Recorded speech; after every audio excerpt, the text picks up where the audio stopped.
Selamat pagi. Bagaimana kabar kalian di rumah? Sehat-sehat bukan? Minggu ini kita akan mengawali pembelajaran hari ini dengan Renami. Kita akan memuji Tuhan dengan judul Berani Tampil Beda.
Mendengarkan firman Tuhan, mari kita bersama-sama bersatu dalam doa. Mari kita berdoa. Tuhan Yesus, Allah Bapa kami yang Maha Kasih, kami mengucap syukur ya Tuhan untuk setiap berkat yang boleh kami rasakan dalam kehidupan kami yang sudah Tuhan berikan sepanjang hari. Tuhan, kalau sebentar kami akan mendengarkan firman Tuhan, kiranya Tuhan membuka hati dan pikiran kami, biarlah kami boleh rendah hati, kami boleh senantiasa dengar-dengaran untuk mendengarkan firman. Biarlah kami boleh lapar dan haus untuk setiap firman yang kami dengar hari ini. Supaya kami boleh semakin hari semakin diperbarui, kami boleh semakin hari menjadi anak-anak yang semakin berkenan di hati-Mu. Terima kasih ya Tuhan, berfirmanlah, kami siap untuk mendengarkan firman-Mu hari ini. Dalam nama Tuhan Yesus kami sudah berdoa dan mengucap syukur. Haleluya, amin. Mari anak-anak, sebelum mendengarkan firman Tuhan, kita akan memuji nama Tuhan dengan lagu Firman Tuhan Ku Dengar.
Shalom, selamat pagi anak-anak yang dikasihi Tuhan. Renungan kita pada pagi hari ini bertemakan ketaatan melakukan perintah Tuhan yang dilandasi dari kitab Kisah Para Rasul 5 ayat 34 sampai yang ke-42 dan yang menjadi ayat masnya di ayat yang ke-38 yang berbunyi demikian. Karena itu aku berkata kepadamu, janganlah bertindak terhadap orang-orang ini, biarkanlah mereka. Sebab jika maksud dan perbuatan mereka berasal dari manusia, tentu akan lenyap.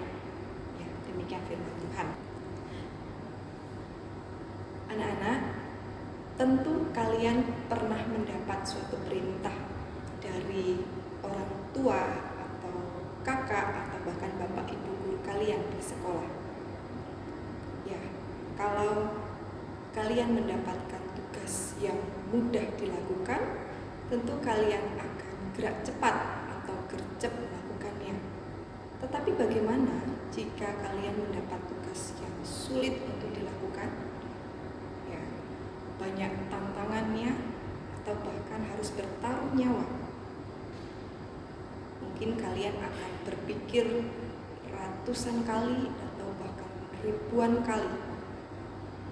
Nah, kisah Rasul yang tertulis dalam Kisah Para Rasul 5 ayat 32 sampai 42 ini bercerita mengenai Rasul Petrus dan rasul-rasul lainnya yang mendapat perintah dari Tuhan. Mereka ini mendapat perintah dari Tuhan untuk memberitakan kabar baik atau Injil kepada bangsa Israel. Mereka memberitakan mengenai kematian dan kebangkitan Yesus, memberitakan kemesiasan Yesus. Akan tetapi mereka mendapat tantangan dari pihak tertentu, yaitu dalam hal ini para imam, orang Farisi dan orang Saduki.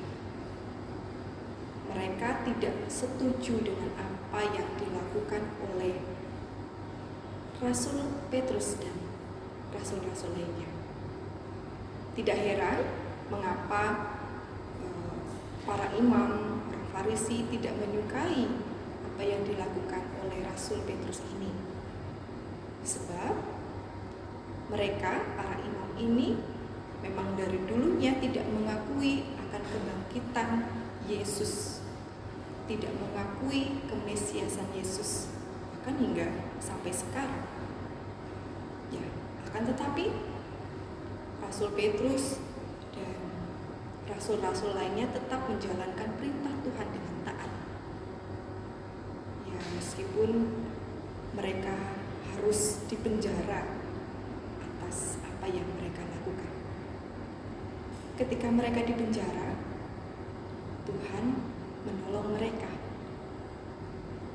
Tuhan menolong mereka dengan cara yang ajaib, yaitu dengan mengutus malaikat Tuhan, sehingga Rasul Petrus dan rasul-rasul lainnya pun bebas.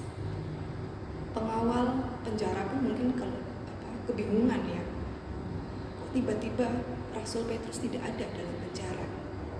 Mereka mencari-cari kemana-mana dan akhirnya mereka menemukan Rasul Petrus dan rasul-rasul itu di dalam bait Allah. Mereka sedang mengajar kabar baik.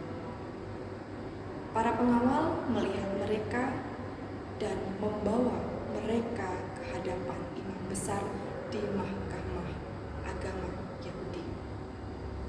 Mereka diinterogasi oleh imam besar kala itu. Ya, singkat cerita, mereka melakukan perdebatan dengan imam besar, dan Rasul Petrus dan rasul-rasul itu pun tetap bersikukuh dengan pendirian mereka. Mereka tetap akan melakukan pemberitaan Injil pada bangsa Israel. Mungkin saat itu para imam merasa jengkel dan marah, ya, sehingga membuat para imam berniat untuk membunuh Rasul Petrus dan rasul-rasul lainnya. Akan tetapi, lagi dan lagi, Tuhan menolong Rasul Petrus dan rasul-rasul itu sehingga mereka pun tidak jadi dibunuh. Tuhan menolong mereka dengan cara yang ajaib lagi, yaitu dengan memakai Gamaliel, seorang Farisi, seorang ahli Taurat, yang tentu ia adalah bagian dari para imam itu. Tetapi Tuhan memakai Gamaliel untuk menyelamatkan Rasul Petrus dan rasul-rasul lainnya. Meskipun pada akhirnya Gamaliel tetap memperingatkan Rasul Petrus dan rasul-rasul itu untuk tidak mengabarkan Injil kepada bangsa Israel. Dan akhirnya Rasul Petrus pun dan rasul-rasul lainnya pun terbebas. Mereka tidak jadi dibunuh, mereka keluar dan bergembira. Namun mereka tidak menghiraukan ancaman dari para imam untuk tidak mengabarkan Injil. Mereka masih dengan tetap taat pada perintah Tuhan untuk mengabarkan Injil di tengah masyarakat Israel kala itu. Nah, anak-anak yang dikasihi Tuhan, untuk mengikuti atau taat kepada perintah Tuhan tentu tidak selamanya mudah. Ada kalanya kita menghadapi kesulitan, tantangan seperti yang dialami oleh Rasul Petrus dan rasul-rasul lainnya. Akan tetapi sebagai anak Tuhan yang percaya dan meyakini bahwa Tuhan Yesus mati dan bangkit untuk menebus kita orang berdosa, maka melalui firman-Nya dalam Alkitab kita pun harus taat dan setia pada Allah.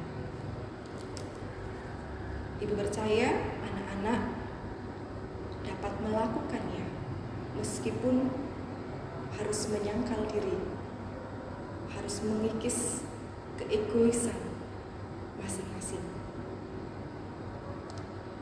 Tapi percayalah, Tuhan akan menolong kita dengan cara yang ajaib. Seperti halnya Tuhan menolong Rasul Petrus dan rasul-rasul lainnya, Tuhan pun tidak akan pernah meninggalkan kita. Tuhan akan menolong anak-anaknya yang tetap setia dan taat pada perintah Tuhan. Kiranya firman ini meneguhkan kalian sebagai anak-anak Tuhan yang setia. Tuhan Yesus memberkati. Amin. Terima kasih Tuhan untuk firman-Mu pada pagi hari ini. Firman yang mengajar kami untuk tetap taat pada perintah Tuhan meskipun mengalami berbagai macam tantangan yang harus dihadapi anak-anak Tuhan. Tuhan Yesus, pada kesempatan kali ini kami mau berdoa bagi bangsa dan negara kami yang saat ini setengah dilanda pandemi COVID-19. Tuhan, tolonglah kami, bangsa dan negara ini Tuhan, yang terdampak dari pandemi, baik dari segi ekonomi, baik dari segi pekerjaan, maupun dari segi kesehatan. Tuhan, tolonglah kami anak-anak-Mu, sehingga kami pun dapat terbebas dari pandemi ini. Tuhan, berkati para pemimpin kami, Bapak Presiden beserta jajarannya, maupun pemerintah yang ada di daerah-daerah. Biarlah Tuhan memberikan hikmat dan kebijaksanaan bagi para pemimpin kami. Terima kasih Tuhan Yesus, kami mau berdoa bagi sekolah kami, SD Kristen Petra 12. Biarlah sekolah ini dapat menjadi garam dan terang dunia di sekeliling kami Tuhan, dapat menjadi berkat bagi banyak orang. Dan anak-anak-Mu yang sedang belajar di sekolah ini, biarlah Tuhan memberikan kesehatan, memberikan semangat dalam belajar, meskipun di masa pandemi ini mereka mengalami berbagai macam tantangan. Salah satunya ialah tantangan untuk belajar daring atau online. Tuhan kiranya memberikan motivasi, dorongan bagi anak-anak Tuhan untuk tetap taat dan setia. Terima kasih Tuhan Yesus. Kami juga mau berdoa bagi orang tua wali murid yang mungkin saat ini sedang mengalami pergumulan, kesulitan dari segi ekonomi, dalam hubungan berumah tangga, dalam mendidik anak-anak. Kiranya Tuhan menolong memberikan solusi yang terbaik bagi para orang tua wali murid di anak-anak di sekolah ini. Terima kasih Tuhan Yesus, kiranya Tuhan senantiasa memberkati kami satu persatu dari semua pergumulan kami yang kami hadapi. Kiranya Tuhan menolong kami. Terpujilah namamu Tuhan Yesus. Inilah doa dan permohonan kami, kiranya Tuhan memberkati. Amin. Untuk menutup Renami minggu ini, kita akan menyanyikan satu lagu, Taat.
Demikian Renami minggu ini.